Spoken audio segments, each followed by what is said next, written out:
नमस्कार दोस्तों, आप सभी का ऑनलाइन प्लेटफॉर्म और चैनल में स्वागत है।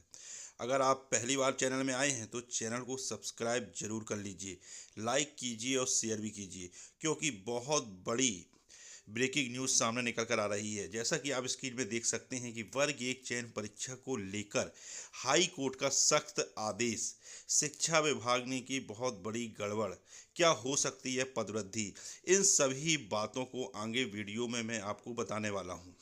तो जैसा कि आपको मालूम है कि मध्य प्रदेश में कोई भी शिक्षक भर्ती के अलावा अन्य भर्तियां जो होती हैं बिना कोर्ट केस लगे, वो भर्तियां पूर्ण होती ही नहीं हैं।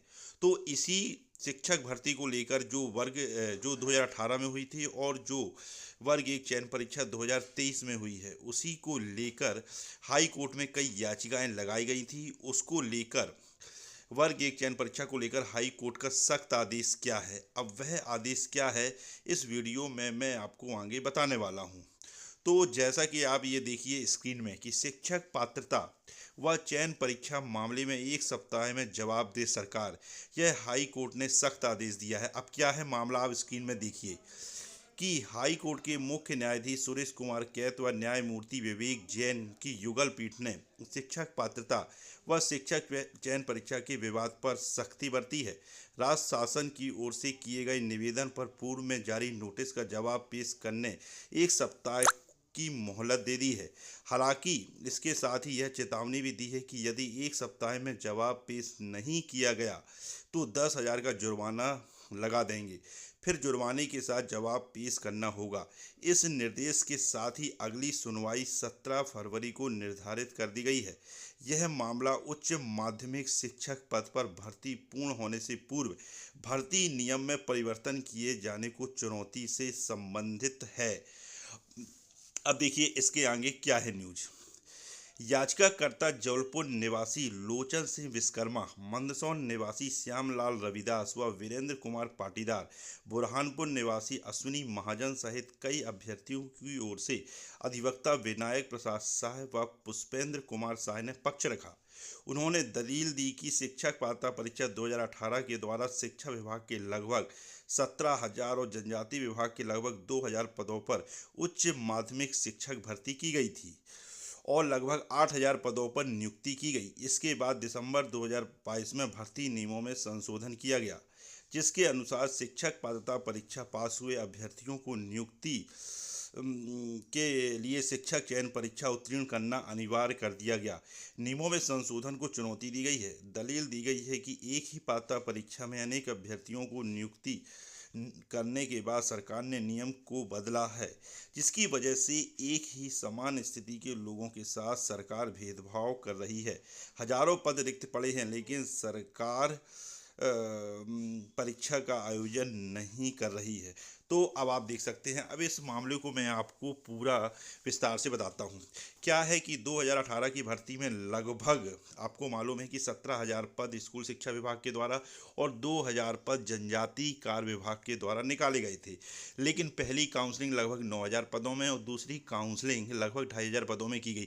इसके बाद जो पद बच गए थे और पात्र उम्मीदवार 2018 के पहले से थे, लेकिन उस भर्ती के बचे हुए पदों को 2023 में जल्दबाजी में निकाल दिया गया नई भर्ती बनाकर, जबकि कोई राजपत्र भी जारी नहीं किया गया। वही जो 2018 का राजपत्र था, वही राजपत्र 2023 में जारी कर दिया गया, है ना। तो अब जो है कि इसको लेकर ये केस लगा था कि भाई जो 2018 पात्रता वाले हैं, है ना, और जो ये 2023 में पद हैं, ये उनके पद हैं, तो फिर चयन परीक्षा क्यों ली गई दोबारा, क्योंकि यह पद उनको देने थे, क्योंकि जो उन्होंने 9,000 नियुक्ति की थी लगभग वह पात्रता परीक्षा के आधार पर की थी और बाकी बचे हुए पदों को उन्होंने 23 में दे दिया और चयन परीक्षा के द्वारा नियुक्ति की जा रही है। तो इसी को लेकर याचिका लगाई गई थी कि बीच में भर्ती नियम क्यों बदले गए और भर्ती क्यों बंद कर दी गई। तो आपको मालूम है कि 2023 वाले भी जो लगातार हैं वह पदवृद्धि की मांग कर रहे हैं, क्योंकि उनके लिए कोई नया राजपत्र जारी ही नहीं किया गया जो 2023 की नई भर्ती बता रहा है विभाग, और 2018 के राजपत्र के आधार पर क्योंकि ये जो 2023 के पद हैं यह 2018 वालों के ही पद हैं। है ना। और 2018 वाले भी मांग कर रहे हैं कि भाई जो हमारे पद बचे हुए थे और जिनको पात्रता परीक्षा के आधार पर भरा जाना था उनको नहीं भरा गया, और बीच में ही 2022 में भर्ती के नियम है वो चेंज कर दिए गए, यानी चयन परीक्षा का आयोजन किया गया। तो अब आप देख सकते हैं कि हर वर्ग, चाहे वो 2018 वाला हो चाहे 2023 वाला हो, हर अभ्यर्थी परेशान है शिक्षा विभाग की गड़बड़ से, क्योंकि इन्होंने 23 में कोई नया पत्र राजपत्र जारी नहीं किया, 18 के पद ही उन्होंने 2023 में दे दिए, और इसको विभाग ने स्वीकार भी कर लिया है कोर्ट में कि यह जो 2023 के पद हैं, फ्रेश पद हैं, वह 2018 के ही पद हैं, यानी 2023 में कोई नया राजपत्र जारी नहीं किया गया और ना ही नई विज्ञापित पद इसमें दिए गए।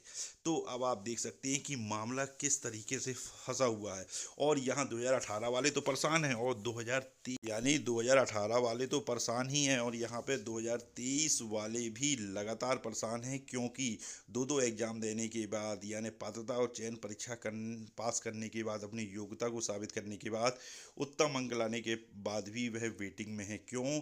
इसका एक मुख्य कारण है कि नाम मात्र के पदों में भर्ती निकालना, और यह नाम मात्र के पदों में भर्ती क्यों निकली, इसके पीछे भी ये बहुत बड़ा कारण है कि 2018 के पद ही 2023 में दे दिए गए, इसी कारण यह भर्ती नाम मात्र के पदों में निकाली गई। और पद वृद्धि के लिए लगातार जो वेटिंग अभ्यर्थी हैं और प्रयासरत हैं, आपने देखा होगा, यानी कितने बार आंदोलन कर चुके हैं, भोपाल में, दिल्ली में, उज्जैन में तो उनकी परमिशन को ही रद्द कर दिया गया। अब बताइए कि जायज़ मांग है तो उसका विरोध भी नहीं कर सकते आप, इस तरीके से तानाशाही चल रही है। तो आप देख सकते हैं कि महिलाएं जो हैं, वेटिंग अभ्यर्थी महिलाएं हैं, वे कहीं दंडवत होकर सरकार से अपना अधिकार मांग रही हैं। अभी आपने देखा होगा ग्वालियर में बहनें जो जनजातीय कार्य मंत्री हैं उनके चरणों में गिर गई और अपना अधिकार मांग रही हैं। तो आप सोचिए मध्य प्रदेश की क्या स्थिति है कि एक तो दो दो एग्जाम पास करने के बाद भी अपने अधिकार के लिए इस तरीके से प्रदर्शन करना पड़ रहा है वेटिंग अभ्यर्थियों को। तो पद वृद्धि, अगर यह 2018 और 2023 का जो पैच फंसा हुआ है, अगर 2018 वालों के पद उनको दे दिए गए तो 2023 की भर्ती वह शून्य हो जाएगी, क्योंकि 2023 के पद जो हैं वही 2018 के ही पद 2023 में दिए गए हैं। तो अब आगे इसमें क्या होता है यह तो विभाग ही बताएगा, और जो उच्च न्यायालय का निर्णय ही बताएगा कि 2018 की भर्ती वालों को क्या होता है और 2023 की भर्ती वालों का क्या होता है। तो तो अब इस पर क्या होता है, हाई कोर्ट क्या फैसला लेता है, विभाग क्या जवाब पेश करता है, यह तो अब जो सुनवाई होगी उसमें ही पता चलेगा। तो सभी अभ्यर्थी लगातार प्रगति का प्रयास करते रहें। तो अगर यह वीडियो अच्छा लगा हो तो चैनल को सब्सक्राइब जरूर कीजिए, लाइक कीजिए और शेयर कीजिए, और पद वृद्धि के लिए लगातार प्रयास करते रहिए, क्योंकि पद वृद्धि आपके मेहनत से ही होगी। जय हिंद, जय भारत।